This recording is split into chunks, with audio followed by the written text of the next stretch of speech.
ça va en parler. Bienvenue. Nous parlons d'une question peut-être qui sort hors du commun. Nous abordons souvent des questions liées à l'environnement, des questions liées à la vie politique, à la vie sociale. Mais il y a une question aussi très importante que nous mettons des fois de côté, mais qui touche une grande partie d'une population aussi, ou des acteurs qui sont aussi très importants, qui contribuent également à la joie de plusieurs personnes. On parle des droits des athlètes en République démocratique du Congo. Et cette question qui est connue, méconnue peut-être du public, peut-être que nous saurons épingler les éléments qui vont vous toucher, qui permettront à ce que vous ayez une idée. Vous êtes athlète, vous envisagez d'être athlète, vous êtes frère d'un athlète, vous êtes peut-être manager aussi d'un athlète, vous ne connaissez pas toutes ces choses. Alors, pour en parler, je reçois pour vous Maître Fiston Mwange, qui est secrétaire général à l'Union des footballeurs congolais, mais également un avocat. Il a toutes ses qualités et d'autres casquettes que nous autres nous connaissons très bien, auxquelles peut-être vous allez découvrir prochainement. Maître Fiston, salut et bienvenue. Salut cher Serge, merci beaucoup de m'avoir invité sur votre beau plateau et surtout pour évoquer une question de prédilection qui est le sport. Très bien. Alors la question quand même, quand les gens entendent parler de sport, soit ils ont directement l'idée, le match de football, les résultats de football, l'organisation du match. Mais il y a un élément que tout le monde oublie si facilement, c'est les droits de ces athlètes, surtout dans le domaine du football. Pourquoi on doit s'intéresser à cette question de droits des sportifs? Alors, c'est que nous devons comprendre que la société est d'abord régie par le droit. Okay. Et les droits qui sont les obligations ainsi que les devoirs. Okay. Et toute personne qui vit dans la société est régie par ses droits. Ouais. Alors, le sport n'est pas aussi un monde à part, parce que le sport, aujourd'hui, c'est l'une des professions qui regorge beaucoup des ressources financières. Okay. Et si déjà on parle des ressources financières, c'est-à-dire que c'est déjà un monde qui est industriel. Et un monde industriel... Donc on peut parler aussi de l'industrie sport. Exactement, l'industrie sportive. Aujourd'hui, ça se parle. On parle de l'industrie sportive aujourd'hui. Et dans une industrie sportive, lorsqu'on investit des milliards et des milliards, et cela ne peut pas marcher comme si on était dans une jungle, voilà. Cela doit être régi par le droit. Et les droits, il y a plusieurs droits dans le milieu du sport. Okay. Notamment, il y a les droits... il y a le droit à l'image, il y a le droit du contrat, voilà. Il y a le droit des participations à des événements internationaux. Okay. Il y a plusieurs droits qui sont régis dans le milieu du sport. Mais aujourd'hui, c'est vrai que nous parlerons du droit des sportifs. Et en particulier peut-être le droit des footballeurs, parce que je suis le secrétaire général du syndicat des footballeurs congolais. Ah, donc l'Union de footballeurs congolais, c'est un syndicat. Oui. C'est une organisation de la société civile à part entière ou une organisation de la FECOFA, une organisation, comment vous situez, du ministère des Sports, comment vous vous situez? Alors, l'UFC n'est que l'association membre de l'organisation internationale FIFPro. FIFPro, c'est-à-dire la Fédération internationale des footballeurs professionnels. Okay. Alors, FIFPro est né des plusieurs problèmes qui connaissaient les footballeurs à travers le monde et qui n'arrivaient pas à trouver une solution à travers une organisation propre aux footballeurs pour le trouver des solutions. Très bien. Parce que les footballeurs leurs problèmes n'étaient résolus qu'à travers leurs conseillers, les agents, soit leurs avocats. Mais il fallait aussi une voix qui devait s'élever dans le domaine qui parle des problèmes des footballeurs en amont. Okay. Parce que ce n'est pas tout footballeur qui a la capacité d'avoir un avocat. Ce n'est pas tout footballeur aussi qui a un agent en perpétuité. Et ce n'est pas tout footballeur qui a aussi un conseiller, soit un manager. Mais du moins, à travers les syndicats, il y a possibilité qu'il y ait quand même certaines personnes qui lèvent leur voix pour garantir ou parler des droits des footballeurs. Et cela s'est créé au niveau international. Donc, ce n'est pas une organisation qui a commencé avec la RDC, c'est une organisation internationale. C'est une organisation internationale. Quand je parle de FIFPro, c'est vraiment une grande organisation internationale Okay. reconnue par la FIFA, parce que c'est dans le milieu du football. Et FIFPro, comme je l'ai dit, c'est la Fédération internationale des footballeurs professionnels. Okay. Et à partir de FIFPro, il a été convenu et décidé qu'on puisse créer aussi des branches FIFPro, au que niveau de chaque pays, doit avoir son organisation qui sera attachée à la FIFPro pour que nous puissions ramener les voix sur le plan national vers le plan international. C'est-à-dire qu'il peut y avoir certaines situations, certains cas qui dépassent les niveaux nationaux et qui peuvent être ramenés au niveau d'abord régional, le niveau continental, et puis au niveau mondial. Alors, cette organisation, vous êtes secrétaire général, et elle date de longtemps ou c'est une organisation qui vient de naître? Elle date de longtemps parce qu'il y a eu des prédécesseurs, et notamment un des anciens capitaines de l'équipe nationale, qui est aussi actuellement nommé comme directeur de football au niveau de la Fédération congolaise de football. Et il se nomme Ilungerita. Okay. Il est parmi les personnes qui ont vraiment milité et qui ont vraiment beaucoup boosté, ensemble avec l'actuel président, M. Dodo Landou, qui ont vraiment beaucoup travaillé sur la stabilisation de l'organisation. Donc la nomination dont on parlait d'Erita Ilunga, un ancien footballeur international congolais, c'est par rapport à votre organisation? Ça, il a été nommé à la tête de votre organisation? Non, c'est quelqu'un qui travaille même au niveau qui travaille au niveau de la CAF et au niveau de la FIFA dans le département de développement. Et à travers ses prouesses, et voilà que la FIFA a jeté son dévolu sur lui pour venir secourir le football congolais, qui est vraiment en crise, en donnant un rôle prépondérant, en étant directeur du football congolais. Et il est en charge du développement. Je pense que c'est lui vraiment qui sera la barre d'équilibre pour le football congolais, parce qu'il sera dès le football d'âge jusqu'au football des élites pour essayer de...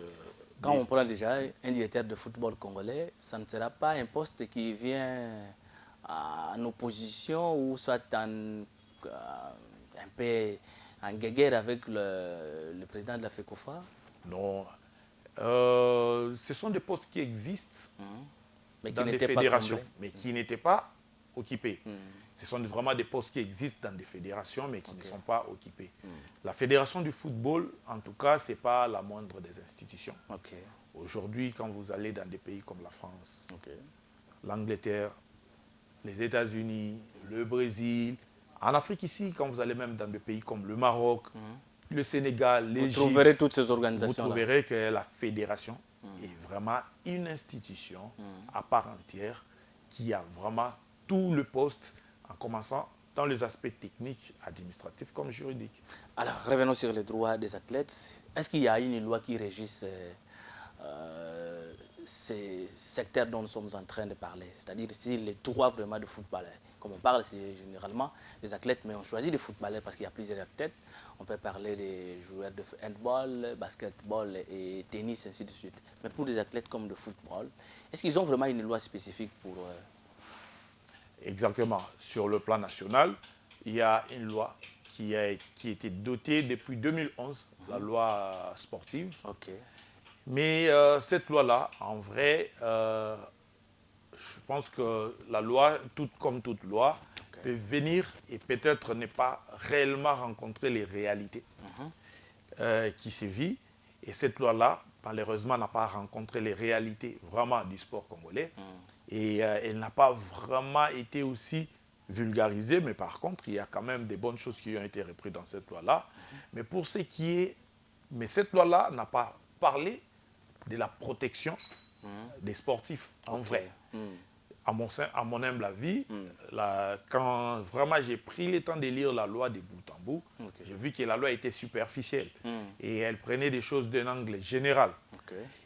Et maintenant, partant de cette loi-là, même si elle présente beaucoup des incohérences ou des carences, quand même, chaque fédération se laisse la latitude d'avoir des règlements qui décident sur le démarche qui doivent faire conduire une discipline. Pour aller vite dans le milieu du football, nous avons ce que nous appelons la RGS, le Règlement Général pour le Sport. Règlement général pour le sport. La RGS. Donc au-delà de la loi, il y a le loi, règlement général pour le sport. Pour le sport, qui est pour le football. Et la RGS, c'est vraiment, je dirais, comme la législation des références dans le milieu du football. C'est dans la RGS où tout est défini et dégagé, notamment sur des questions de droit du sport. Mais malheureusement, pendant que le monde évolue, les questions liées aux législations sont les questions qui suivent l'évolution de la société. Mais la RGS date de plus de 2 décennies et n'a pas connu... Elle n'a pas été adaptée. Il n'y a pas eu de mise à jour. Alors que la FIFA, c'est chaque année qu'elle fait des mises à jour sur le règlement qui régit le football mondial. Et la RGS devait se conformer au règlement de la FIFA pour qu'on ne soit pas en contradiction avec les règlements de la FIFA. Parce que la FIFA se positionne, je donne l'exemple pour que les gens nous comprennent, la FIFA se positionne comme une agence des Nations Unies dans le milieu du football. Et c'est comme tout pays qui est membre des Nations Unies, à chaque fois que les Nations Unies sortent des résolutions, nous devons mettre à jour nos lois dans le domaine pour que ça ne contredise pas, parce que le règlement et les règlements et les résolutions internationales prennent toujours la primauté sur la législation nationale. Voilà maintenant ce que nous connaissons dans le football congolais. Nous avons pris 2 décennies où on ne touchait pas à notre RGS. Et pendant ce temps-là, la FIFA ne faisait que faire des mises à jour chaque année sur ces règlements. Mais nous sommes restés comme ça. Nous sommes restés Le problème, c'est quoi? On ne sait pas comprendre l'esprit des documents actualisés par la FIFA pour que nous puissions mettre à jour, où nous n'avons pas une équipe capable de réadapter ces documents, ou en fait, on ne veut rien faire. Alors le problème pourrait être répondu par... chaque acteur évoluant dans le milieu du football, mais avec sa manière de voir les choses. Moi, si je vais répondre sur cette question-là, la première des choses, je dirais, c'était d'abord la négligence. La négligence parce que les gens peut-être ne voyaient pas les urgences de pouvoir toucher à ces textes-là, alors que le monde évoluait déjà sur le plan législatif dans le monde du football. Peut-être parce que ça ne les touchait pas. Et cette négligence les profiter, parce qu'il y a certaines personnes qui ont voulu et accepté évoluer dans le désordre, parce que les désordres profitent à certaines personnes aussi, il faut le dire. Il y a des désordres très bien organisés. Et en plus de cela, il s'est rencontré aussi une question aussi des retards, des retards de la mise à jour installés dans les chefs de certaines personnes aussi qui peuvent initier ce travail-là, avec une certaine, je pourrais dire, une sorte d'incompétence. Il faut qu'on se le dise. Parce que quand on n'arrive pas à arriver au niveau où certaines choses sont demandées, c'est soit on est de mauvaise foi, soit on est incompétent. Donc ça, c'est parmi les choses qui ont fait traîner aussi le football congolais à ces niveaux. Parce que quand on veut se référer sur certains textes qui sont presque obsolètes ou mortes, c'est-à-dire que vous tuez aussi la discipline qui est censée se référer à ces textes-là. Très bien. Ça, c'est très profond. Ce sont des questions que les gens ne prêtent pas attention. On sent que Maître Fiston, vous êtes impliqué fortement dans ces domaines. Vous voulez défendre les athlètes, ou vous défendez déjà des athlètes, et puis vous ne serez pas ennemi de tous ceux qui ne veulent pas que ces athlètes restent ignorants. Parce que généralement, vous savez, la situation des athlètes, ce sont surtout beaucoup plus d'entre eux, des jeunes qui ont séché des études pour se concentrer qu'à leur talent, et ils n'ont pas vraiment cette partie-là penchante vers la découverte d'une connaissance profonde afin de comprendre aussi leurs droits. Et mais vous vous êtes levé pour valoir les droits de ces athlètes. Vous ne serez pas, vous n'irez pas en guerre contre le président des clubs, le manager et tout ce monde-là. Vous savez, heureusement que je suis déjà avocat des professions et plus rien ne va me surprendre des attitudes, des rivalités, des agissements, parce que des fois, nous les rencontrons même devant la barre, où les clients des camps adverses et se transforment même en bourreaux des avocats des camps adverses. Il y a des avocats que nous réclamons tout le temps, c'est une parenthèse, et les avocats réclament maintenant une loi qui peut les permettre vraiment de les privilégier, de les protéger, parce que nous devenons par moments des cibles, alors que nous ne faisons que notre travail. Donc, si nous sommes opposés à une question quelconque devant la barre, c'est-à-dire votre parti est armé des avocats et la nôtre est armée aussi des avocats. Et si cette fois-là, c'est nous qui avons les arguments, et vous ne pouvez que répondre aux règles de fair play, parce que le jour où vous aurez aussi les arguments plus que nous, nous allons faire la même chose. Et donc, c'est pareil aussi dans le monde du football. Être la cible, c'est tout à fait normal. Je ne peux pas dire non, parce que quand vous détournez les intérêts de certaines personnes, et c'est tout à fait normal que vous deveniez une cible, mais quand même, nous savons comment est-ce que les lois nous protègent. Mais comme c'est vraiment une cause noble, une cause juste, je pense que cela peut déranger, mais nous ne les faisons pas pour déranger, mais nous le faisons en sensibilisant et en vulgarisant auprès de tous les acteurs dans le monde du football pour dire que les lois existent. Et les lois demandent à ce que ça soit respecté. Parce que je donnerai un exemple. Si aujourd'hui les lois, les droits des joueurs ou des athlètes ne sont pas respectés, et que nous trouvons ça comme une question normale, et que demain, ce sont les athlètes dignement inscrits dans un club qui se mécomportent au vu des règlements qui protègent les droits du club vis-à-vis des athlètes. Comment est-ce qu'on pourra traiter cette question-là? Donc, c'est-à-dire, comme on le dit dans la société, il y a des obligations et des devoirs à respecter. Pareil, c'est une société. Les joueurs ont des obligations et des devoirs à respecter. Les clubs aussi, des devoirs et des obligations à respecter. Alors, on peut parler directement de ces droits. Quels sont ces droits dont le joueur doit savoir? Il est footballeur, il doit savoir. Qu'est-ce qu'il doit savoir que moi, j'ai droit à ça? Comme aujourd'hui, nous parlons plus de devoirs et des droits plutôt. Il doit le savoir que non, moi, tel que je suis comme ça, j'ai été recruté dans un club, j'ai peut-être droit à un contrat, j'ai droit à tout ça. Quels sont ces droits que les footballeurs doivent savoir? Alors, les droits du joueur sont logés dans un document. Pour qu'on ne soit pas éparpillé. On dit les droits du joueur sont logés dans un document. Et ce document est nommé les contrats. Les contrats? Les contrats de travail. Et ces contrats de travail, c'est dans ces contrats de travail où sont logés tous les droits du joueur. Alors, avant que vous puissiez enchaîner, est-ce que le contrat de joueur est le même que tous les contrats qu'on connaît pour tous les travailleurs? Ou bien celui des joueurs est différent? C'est un contrat de travail, mais chaque contrat est rédigé spécifiquement dépendant dans quel domaine ou discipline vous vous retrouvez. Mais ça reste un contrat de travail. Est-ce que tous les clubs, par exemple, qui évoluent en République du Congo, ont le même modèle de contrat? Ou bien chaque club a son modèle de contrat? La FECOFA n'a pas donné, ou la FIFA n'a pas donné un modèle que toutes les équipes doivent avoir? Non, c'est pareil, ce sont des différentes sociétés. C'est comme on peut dire aujourd'hui, la RTAC a son modèle de contrat, qui est une autre chaîne de télé, ne donne pas.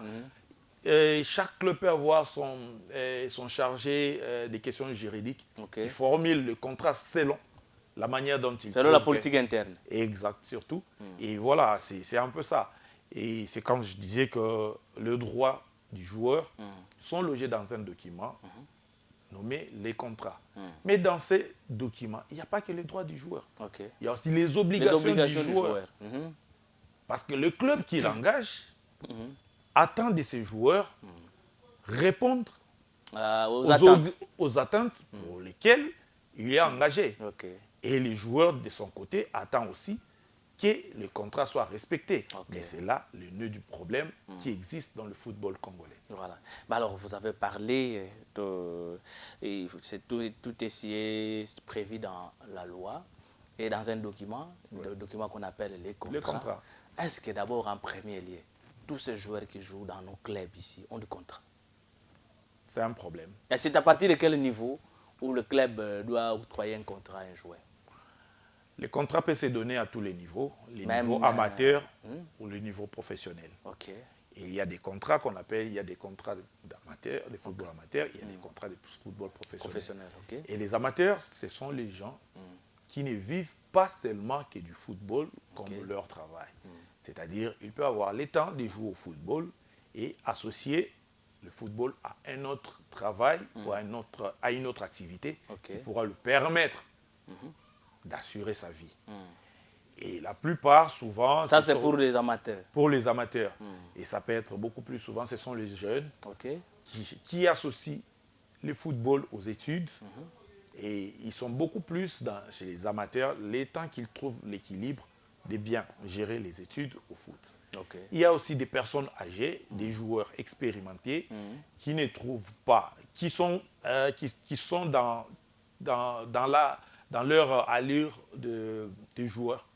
Peut-être par manque de clubs au niveau d'élite, sinon par passion du football, soit par besoin d'encadrement, ils peuvent jouer chez les amateurs et ils associent à ces niveaux-là une autre activité pour assurer sa survie. Dans cette catégorie, s'il faudra élaborer un contrat, il faut tenir compte de tous ces paramètres. Il faut tenir compte de tous ces paramètres pour dire que c'est un amateur, au-delà du football, il peut associer une autre activité pour assurer sa survie. Alors, quels sont les éléments obligatoires qu'on doit trouver dans les contrats? Bien sûr que les contrats peuvent être différents selon la société, comme on a dit, mais les éléments obligatoires qu'on doit trouver dans le droit du joueur, ils doivent être quels éléments? Alors, une très belle question. Je pense que dans mes explications, j'allais vraiment ouvrir cette brèche. Merci pour cette question pertinente. Alors, les éléments capitaux ou les éléments importants qu'on doit trouver dans un contrat, la première des choses, la FIFA. La FIFA oblige, selon son règlement, que les contrats de travail ne peut être signé que par deux parties. Par deux parties? Deux parties. Qui sont ces deux parties? C'est les clubs et les joueurs. La FIFA interdit la troisième partie dans un contrat de travail. Déjà, quand vous évoquez cette question, vous savez ce qui se passe en République catholique du Congo. Je ne sais pas si on a aboli ça. Les joueurs de Maître Fiston, les joueurs de Serge. Moi, j'ai un joueur que j'ai placé dans tel club. Cela peut se faire, mais pas à titre individuel. Sinon, si vous êtes associé à un club, vous travaillez pour le compte de ces clubs, vous êtes repris sur la liste des membres de ces clubs, vous pouvez travailler avec les clubs en travaillant sur le côté des recrutements. Et à l'interne, vous savez comment est-ce que vous pouvez vous partager vos dividendes. Mais seulement au moment du transfert, personne ne peut se prévaloir dire c'est mon joueur. Mais les joueurs et les joueurs du club. Mais la gestion du club, vous savez, entre vous, les tâches que vous vous êtes données pour que... Donc en informel alors? Non, en formel. Cuisine interne? Non, cuisine interne, d'une manière formelle. C'est-à-dire, aujourd'hui, les clubs évoluent comme des sociétés. Avec des parts... Nous avons des capitales. Et dans les capitales, nous disons, moi, au moins, les joueurs sont des produits de la société. Dans mes parts, peut-être j'ai 80%. C'est peut-être les 80% de l'effectif. Et du coup, quand il y a transfert, c'est les clubs qui transfèrent, mais à l'interne, nous savons comment est-ce que nous devons nous partager. Et si vous ne vous convenez pas, vous pouvez amener cette question devant les instances sportives pour que vous puissiez être départagés. Mais ce n'est pas une personne vivant à l'extérieur du club qui fournit des joueurs dans un club et qu'au moment des transferts qu'ils disent « j'ai le droit économique sur ce joueur. C'est ce que défend. Ou bien il peut décider d'amener le joueur à n'importe quel club comme il veut. C'est ce que défend la FIFA. Ok. Et donc, j'ai quand même nuancé de ces points de vue. Est-ce que tout ça, ça existe aussi ailleurs ou c'est uniquement au Congo vous avez... Non, ce sont des problèmes mondiaux. Ok. Et mondiaux plutôt, j'allais dire. Et c'était une pratique qui existait. Si ça existe jusqu'aujourd'hui, parce que c'était une pratique qui existait, que la FIFA avait banni des joueurs, des personnes investissant sur le joueur. Ok. Pourquoi la FIFA avait banni? Parce que la FIFA s'est réunie avec plusieurs organisations mondiales, notamment des Nations Unies qui combattent tout ce qui est forme des trafics. Le trafic, voilà. Et cette pratique était liée à la pratique des êtres humains. Ok. Et c'est comme ça que la FIFA avait banni cette appartenance d'un joueur auprès d'un individu. Alors, j'ai allé sur les éléments du contrat. Okay. J'ai dit le premier élément, c'est les personnes engagées au contrat. Okay. Donc, le club et les joueurs sont les deux contractants. Ça, c'est obligatoire pour tout le club. Il n'y a pas à négocier. Le deuxième élément, c'est la durée du contrat. Ok. Il faut que la durée du contrat soit connue. La FIFA, dans son règlement, nous oblige à ce que la durée maximum d'un contrat est de 5 saisons. 5 saisons. Donc un joueur ne peut pas signer ou il a signé un contrat à vie dans un club. Non, ce sont des arrangements. Ok. Mais il y a certains joueurs qui disent avoir signé un contrat à vie, mais sur papier, ça ne dépassera jamais 5 saisons. Okay. Ça va commencer à aller toujours des 5 Donc 5 ans et puis... Autant d'années que vous voulez, mais ça va commencer à évoluer. Okay. Sur papier, ça ne dépassera jamais 5 saisons sur contrat. Très bien. Alors, s'il y a des années où on parle de 7 saisons, 8 saisons, c'est-à-dire il y a 5 saisons, plus option d'achat. Non, plus option de renouvellement jusqu'à autant. Ça peut être des options obligatoires. Okay. Parce que sur le plan économique ou financier, les joueurs avaient déjà perçu son dû pour être obligés de renouveler les contrats au moment où le contrat de 5 saisons aura expiré. Voilà. Je disais, le deuxième élément, c'est la durée. C'est quelque chose à ne pas accepter de ce qui se passe chez nous dans notre football avec la question des joueurs permanents au club. Où les clubs prennent l'ascendance totale de décider sur l'avenir d'un joueur. Cela ne doit plus exister, la question des joueurs permanents ou définitifs. Est-ce que les documents dont vous avez évoqués qui réglementent la question de la RGS n'a pas réglementé cela. Voilà, donc c'est une question qui est encore en suspense. Raison pour laquelle je disais, si on se réfère sur un texte mort, ça serait la complicité de tuer le football congolais. Très bien. Alors, le troisième élément, c'est la rémunération. Okay. C'est les 3 grands éléments que nous pouvons retrouver dans les contrats. Okay. Les parties engagées, la durée et la rémunération. Quand vous avez un contrat, c'est un contrat simple, dont vous retrouvez ces 3 éléments, c'est-à-dire c'est quand même un contrat acceptable qui peut engager les 2 parties dans un processus professionnel. Donc, si je comprends bien, quand vous êtes un club, vous avez 2 joueurs, vous devrez avoir ces éléments obligatoirement. Ce sont vos obligations vis-à-vis du joueur. Exactement. Mais comment on apprend quand même que non, on va payer ça $20 sur le match et là, il n'y a pas de salaire. C'est une erreur. C'est une erreur parce que quand on parle des contrats de travail, ça dépend de la taille de la société. Et la société ne donne que les contrats selon ses moyens. Et alors, quand vous expliquez à un joueur que ici, vous n'aurez pas de rémunération mensuelle par rapport à la taille financière de notre club. Vous ne pouvez avoir que des transports journaliers, des primes des matchs, ainsi que la prise en charge médicale. Mais ça constitue les bons éléments pour un contrat. Il y a aussi des clubs parce que dans les 2 parties engagées, il y a les clubs qui s'engagent aux joueurs. Et dans la partie durée, vous devez respecter cela selon une durée convenue. Et dans la partie rémunération, il y a quand même la prise en charge médicale, il y a les primes des matchs ainsi que des transports journaliers. n'oublions pas que dans les rubriques d'un contrat et de la rémunération, il y a toujours ces éléments-là du transport. Il y a la prise en charge médicale, il y a le transport. Et tout ça là, ils sont repris. S'il n'y a pas la rémunération mensuelle, c'est-à-dire... Au moins qu'il y ait des primes qu'on a promis dans tout ce qu'on fait. Il y a une partie des éléments de la rémunération. Il n'y a pas la rémunération mensuelle, mais il y a quand même la rémunération sur ordre des primes, la rémunération des compétences. Et il y a les transports qui assurent les déplacements de l'athlète ou du joueur de sa résidence vers le lieu de travail et le lieu de travail vers sa résidence, et il y a la prise en charge médicale. Mais pourquoi, si ces éléments sont réunis, le club ne peut pas donner un contrat à un joueur? C'est la mauvaise foi. Est-ce que ces joueurs d'abord ont des contrats? Les joueurs, la majorité n'ont pas de contrats. Comment ils jouent alors? Ils jouent avec quoi? Avec la morale ou avec quoi? Ils jouent parce qu'ils croient que demain, leurs talents peuvent exploser. Et ils peuvent être vendus ailleurs. Mais c'est une erreur.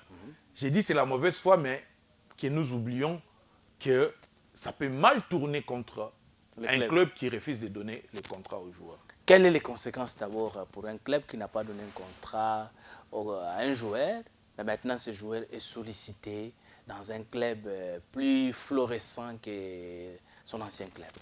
Alors, la première conséquence est que la première et majeure conséquence est la perte de ces joueurs. Ces joueurs est considéré comme un joueur libre de tout contrat. Ah bon? Et peut contracter dans n'importe quel club de son choix. On vous dira, maître, qu'ils ont fait un contrat verbal. Les contrats verbaux dans le foot n'existent pas. La FIFA n'encourage pas les contrats verbaux. Parce que quand vous serez devant les instances de sport, les instances de football pour trancher à votre litige, selon les éléments qu'on demande qui prouvent à ce que vous avez droit d'intenter une action devant les instances, la première des choses, c'est de prouver ce qui vous réunit. C'est-à-dire les contrats de travail. Donc ça doit vraiment être un document écrit. Ça doit être un document écrit. Et tant que vous n'en avez pas, c'est la preuve que... Le joueur est libre. Il peut prendre tout, il peut contracter tout contrat comme il veut, et puis donc il se vend lui-même. Exactement. Mais il y a aussi un autre défaut, qui a aussi une conséquence grave sur les clubs. C'est au cas où certains clubs donnent des contrats, mais ils font signer des contrats, mais ne remettent pas la copie du contrat aux joueurs. Tout simplement parce que le joueur sera averti, surtout sur la durée de son contrat, aussi sur sa rémunération, qu'il viendra réclamer sa rémunération, sachant que partant d'une période à telle période, je n'ai pas été rémunéré. Et en absence de la communication d'une copie de contrat, la conséquence est aussi la résiliation pour juste cause. Vous perdez lamentablement les joueurs et les joueurs peuvent vous coller aussi des dommages et intérêts que vous devez lui payer pour tout le temps que vous l'avez utilisé sans pour autant respecter les contrats, surtout en matière de rémunération. Est-ce que tous ces joueurs sont au courant de ces informations? Alors, tous les joueurs ne sont pas au courant.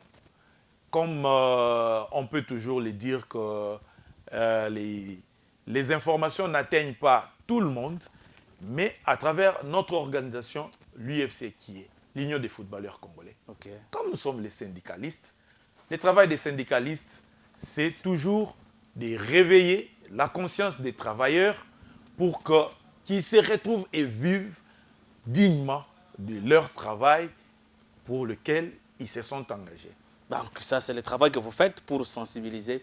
Mais vous le sensibilisez à côté des clubs ou bien dans les clubs? Parce que est-ce que les clubs acceptent que vous puissiez venir et apporter des messages pareils aux joueurs? Parce qu'ils vont dire que vous allez créer quand même des mouvements de révolution dans les clubs.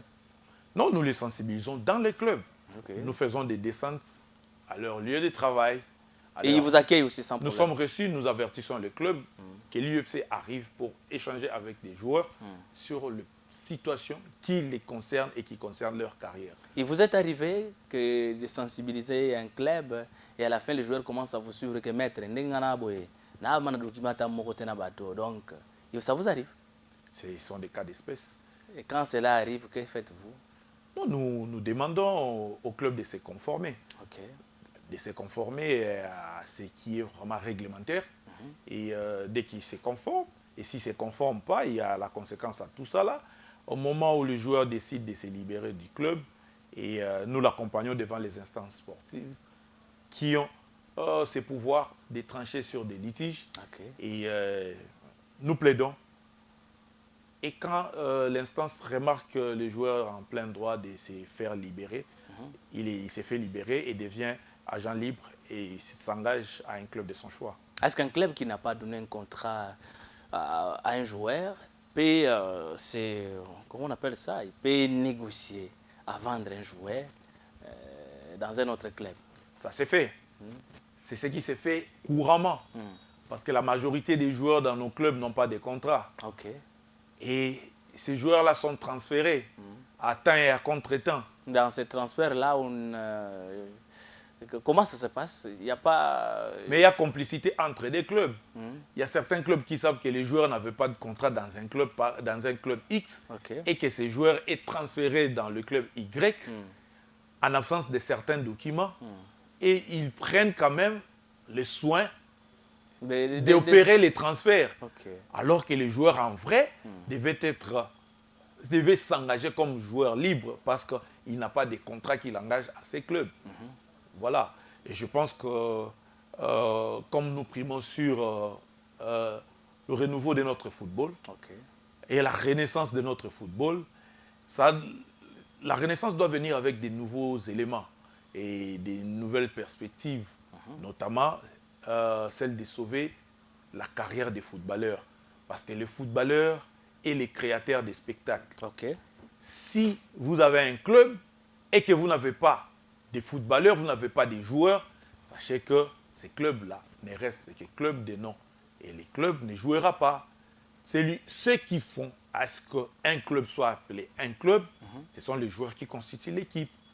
Et quand les créateurs des spectacles ne sont pas respectés, mais je pense que nous poussons cette discipline roi dans une fossée qu'ils ne sauront pas ressortir.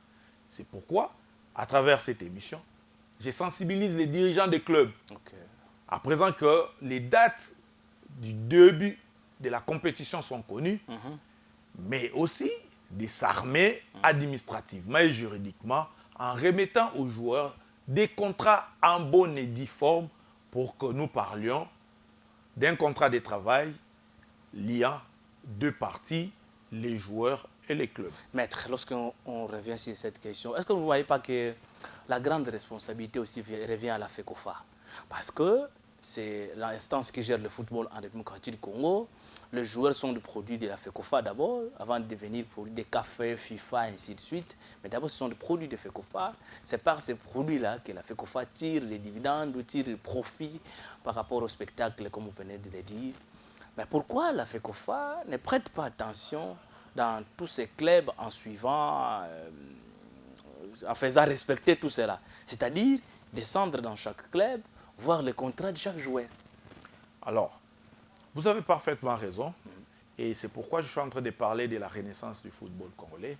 Et la renaissance vient avec ces éléments, ces différents éléments qui viennent quand même corriger les éléments qui ont été à la base de la naissance. Okay. Et voilà, parmi ces éléments, c'est le respect du contrat du footballeur. Parce que s'il n'y a pas de footballeur, on ne parlera pas du football. Okay. On ne parlera jamais du football s'il n'y a pas de footballeurs.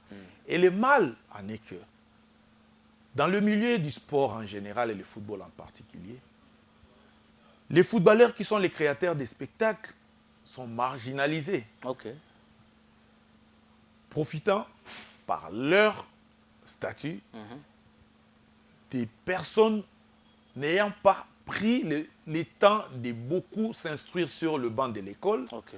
Pour comprendre tous les contours qui doivent les entourer, profitant par leur faiblesse de manque de paroles, Okay.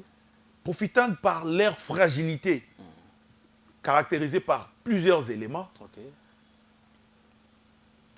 des dirigeants, surtout d'abord des clubs, qui sont ici des classes des élites.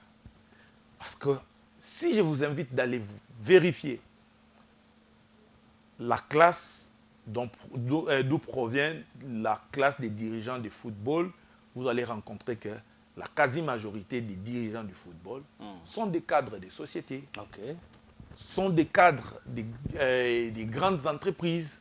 Ils sont propriétaires des grandes entreprises. Personne de ces dirigeants, vous les trouverez dans le football d'élite, que ce sont des moindres citoyens. Mais ils profitent de leur aura, ils profitent de leur connaissance, de leur pouvoir pour marginaliser les créateurs des spectacles en les exploitant au même titre que je dirais des esclaves. Parce que déjà, vous les achetez ou ils sont transférés chez vous sans titre qui fait à ce que vous puissiez l'avoir en bonne et due forme, ces titres dont j'appelle les contrats.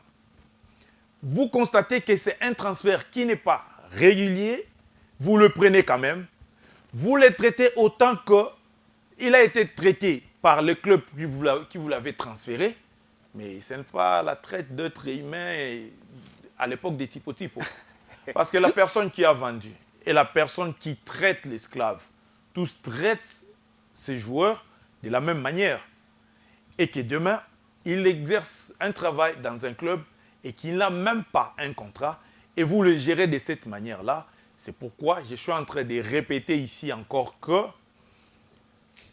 avec la renaissance du football congolais, il est très possible de revoir les tirs auprès des dirigeants en offrant, pas en offrant, en donnant des contrats aux joueurs. Parce qu'on parle quand même en offrant, ça sonne comme si c'était un privilège du club vis-à-vis du joueur, mais alors que ça se mérite. C'est un droit. C'est un droit, ça se mérite. Donc remettre aux joueurs leur contrat et qui doivent répondre en vrai au contrat de travail dans le milieu du foot. Alors, mais on constate que le nez du problème dans tout ça, c'est d'abord le contrat. Exact. Et aucun club ne veut prêter attention à tout cela parce que...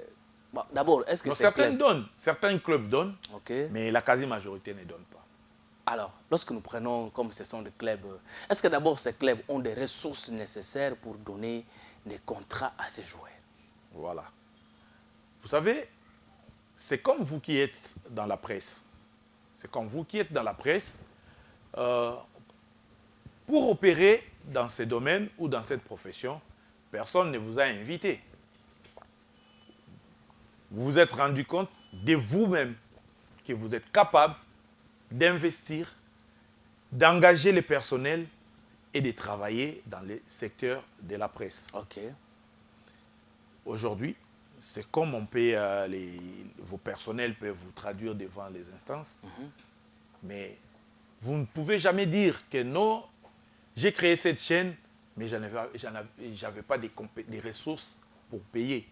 On vous dira, mais pourquoi avez-vous créé cela? Ce qui veut dire que lorsque vous vous engagez à mettre en place un club, lorsque vous vous engagez pour mettre en place un club, vous devez aussi respecter tout ce que la loi demande. Exactement. Parce qu'aujourd'hui, je ne dis pas que je m'attaque, mais je m'inscris en faux. Que des clubs n'ont pas de ressources. Non, je m'inscris en faux des propos régulièrement utilisés par les dirigeants du football qui disent non, nous sommes dans l'encadrement de la jeunesse. C'est pourquoi nous sommes ici. Nous ne gagnons pratiquement rien dans tout ce que nous faisons. Réellement, ils ne gagnent rien. Nous sommes dans l'encadrement de la jeunesse. Donc, ils sont dans les œuvres caritatives. Si vous voulez encadrer la jeunesse, allez-y encadrer au niveau de la formation. Au niveau créer des centres de formation. Au niveau de l'initiation. Au niveau où vous initiez les jeunes, les enfants de moins de 7 ans, les catégories de moins de 9 ans, les catégories de moins de 13 ans.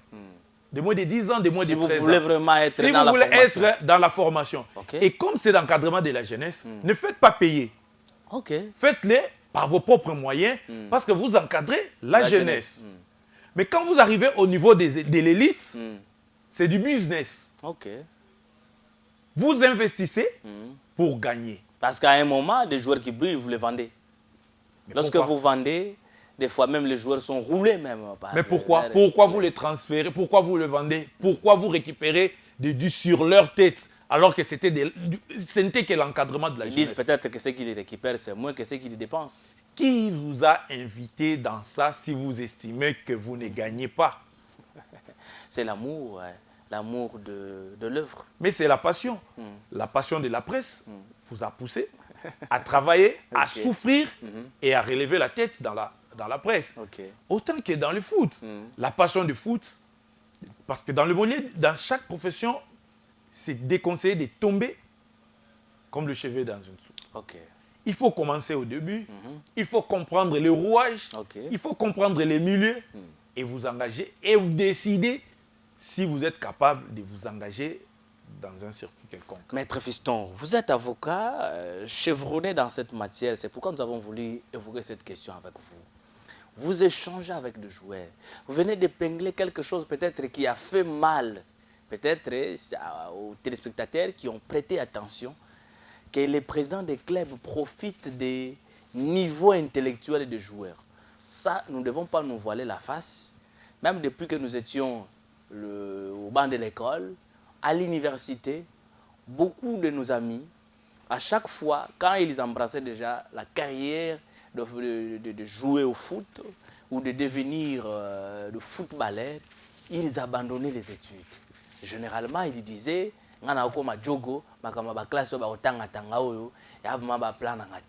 c'est ce que généralement les amis disaient. Moins de joueurs ont pu avancer dans leurs études, qui ont fini, eu des diplômes et puis ont continué jusqu'à l'université, ainsi de suite. Donc la quasi-totalité de footballeurs, surtout au niveau national, n'ont pas un niveau intellectuel très élevé. Et c'est ce niveau-là qui constitue une faiblesse.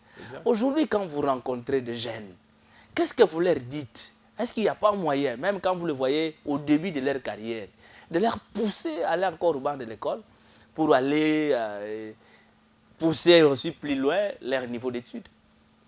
Bien sûr, parce que je suis mieux placé de répondre à cette question parce que je suis le rescapé de cette situation. Si je suis arrivé même à finir mes études de droit, ça n'a pas été facile.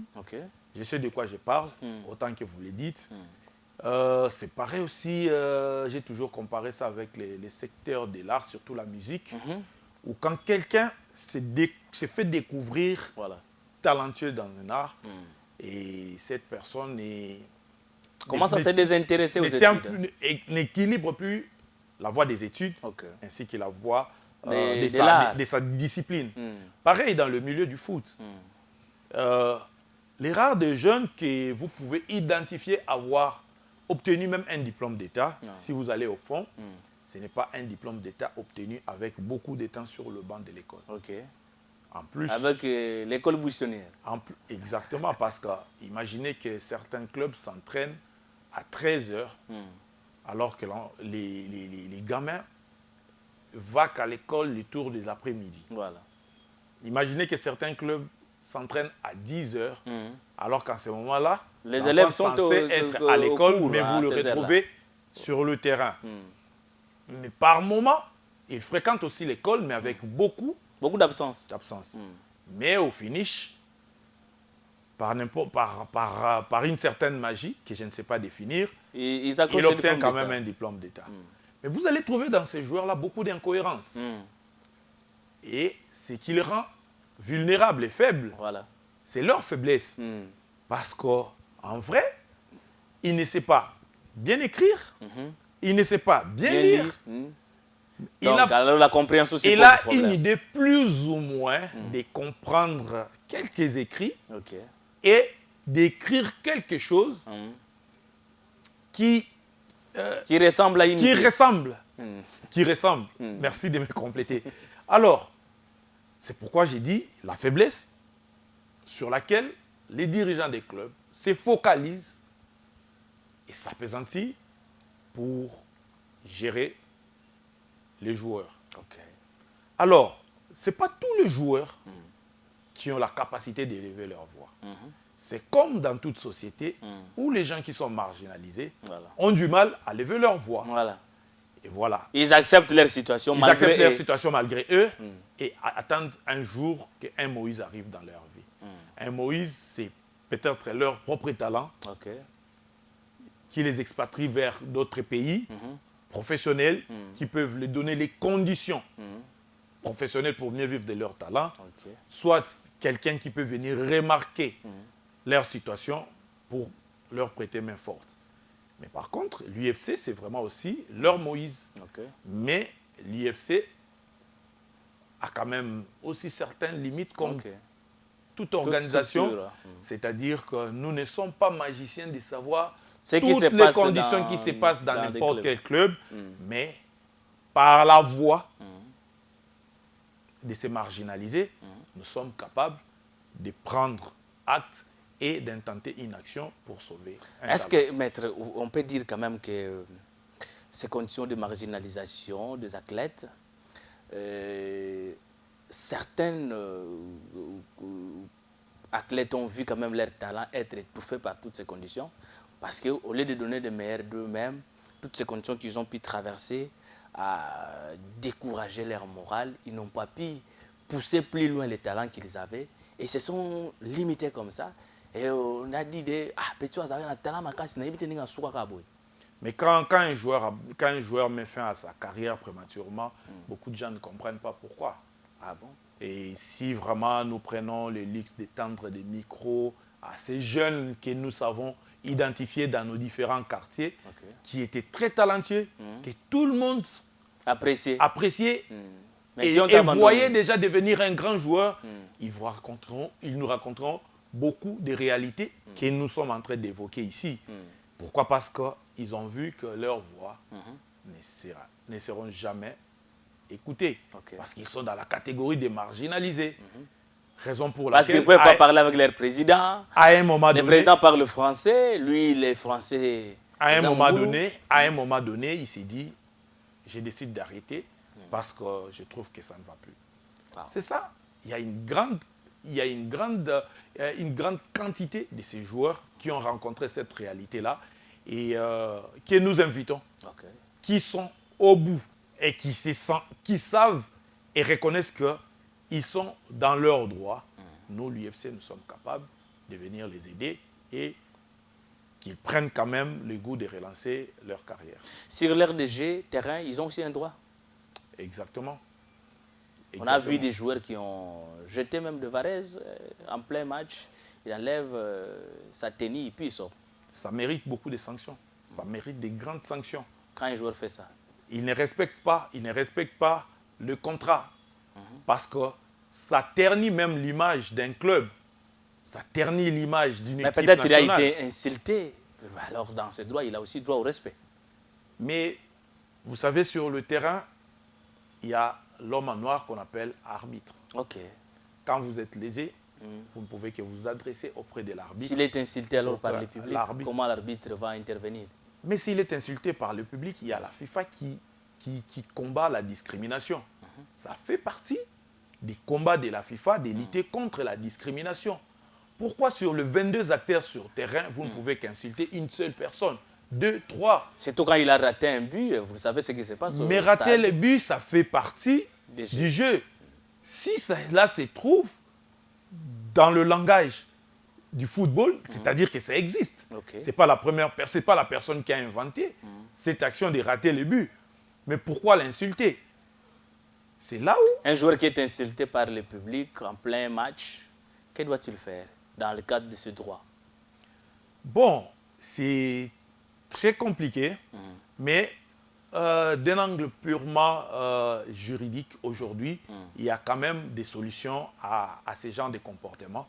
Mais il faut que les instruments du sport qui régissent ou qui organisent la compétition soient aussi forts pour appuyer ces genres de courage à prendre. Je donnerai l'exemple de Vinicius qui a fait suspendre toute une partie des supporters d'un club de ne plus participer au spectacle pendant un moment bien précis. Là, ça en Europe, c'est facile de déterminer. Nous, ceux qui ont cassé même le stade de Martyrs. Exactement, on ne parlera jamais de l'Europe ni de l'Afrique. C'est là où j'ai dit, nous sommes tous régis par la FIFA. Et la FIFA le problème est qu'eux ont adapté leurs lois, règlements, par rapport à... Exactement. La FIFA combat la discrimination. Quand ça sort de votre bouche, je suis directement très touché parce que ça peut être collé à la discrimination. Le football est régi sur le même règlement et nous sommes tous le même. Alors, c'est pourquoi j'ai parlé des institutions fortes. En Espagne, les institutions sont quand même fortes. Okay. Et ils vont à l'action. C'est pourquoi ici, nous devons avoir aussi les institutions fortes qui doivent aller à l'action pour protéger les joueurs avant, pendant et après les spectacles. Parce qu'on voit même après les spectacles, on jette des urines sur les joueurs. Tout ça, ça passe inaperçu. Exactement. Des fois même les joueurs supplient les supporters. Ben, ils sont... Bon, c'est vrai, les joueurs sont considérés en partie comme les travailleurs des supporters. Parce que ces supporters font vivre les clubs. Ils ont leur mode de frustration. Raison pour laquelle vous allez voir dans des pays vraiment où le football est très industrialisé, il y a même des comités de gestion des supporters. Et quand vous rencontrez des gens, des sanctions arrivées sur un groupe de supporters, c'est qu'il y a les comités qui a bien identifié ces groupes et a livré ces groupes auprès des instances avec la compétence de les sanctionner. Très bien, Maître Fiston, nous sommes arrivés vraiment à la fin. La matière est vraiment abondante, nous ne serons pas tout épuisés. Heureusement que ce n'est pas la dernière fois. Oui, nous pensons quand même que... À chaque fois qu'on aura une invitation et à chaque fois qu'on aura une communication, nous ne manquerons jamais de solliciter votre plateau pour partager avec le monde du football. Nous sommes très ravis, Maître Fiston, de votre passage et puis nous espérons que les téléspectateurs aussi qui nous ont suivis sont fortement édifiés par votre intervention. Je rappelle que vous êtes secrétaire général de l'Union de footballeurs congolais, mais également un avocat qui travaille sur des questions sportives. Exact. Ceux qui vous connaissez, vous découvrez quand même que vous travaillez sur la criminalité phonique. Mais maintenant, vous travaillez sur la criminalité footballistique. C'est l'une de mes passions. Ça fait plus d'une décennie que je suis dans le travail. Et comme nous avons embrassé ceux qui nous ont précédés dans le sport, les sports avant n'étaient pas encore industrialisés. Il fallait s'attacher à un travail quelconque. Et nous, on le vivait par passion. Mais aujourd'hui, que le sport est devenu industrialisé et que les gens peuvent vivre que du football, que du sport. Et nous ne sommes pas empêchés quand même de l'associer à nos autres casquettes, notamment de ma casquette travaillant dans le domaine de la conservation de la nature. Et l'environnement aujourd'hui a une place prépondérante dans le sport. On va parler aussi de l'environnement sportif. Aujourd'hui, on parle exactement de l'environnement sportif. On reviendra. Donc, c'est comme on le disait, il y a 5 ans, 10 ans passés, que l'environnement intègre toutes les disciplines du monde et petit à petit, chaque scientifique comprendra comment et de quelle manière placer l'environnement à côté de sa discipline. Très bien, Maître Fiston Mwangue, comme je venais de dire, il est avocat, mais également il est secrétaire général de l'Union de footballeurs congolais. En tout cas, pour toutes ces questions, si vous avez besoin de toutes ces précisions, sachez que le numéro est affiché au bas de l'écran. Vous pouvez nous appeler, peut-être vous pouvez faire encore appel à lui. Et si vous sentez que vous avez des éléments le plus profonds pour le rencontrer en particulier, vous allez le trouver dans le sillage de football. Il est vraiment très présent dans leur organisation, prouver l'organisation. Il vous aidera, conseils et puis vos orientations par rapport à toute cette matière. Ça en est fini pour aujourd'hui. Dans Savoir en parler, un grand merci à toute l'équipe technique qui nous a accompagnés. Je pense à Réli Mouvoumou qui était derrière la régie, Rodrigue Bunda, Joyce et Kirou, et puis Ebenezer Nsa qui était derrière les caméras. Quant à moi, je vous retrouve prochainement dans un autre numéro. D'ici là, portez-vous bien. Bon, suite des programmes sur la télévision verte. Au revoir. Au revoir.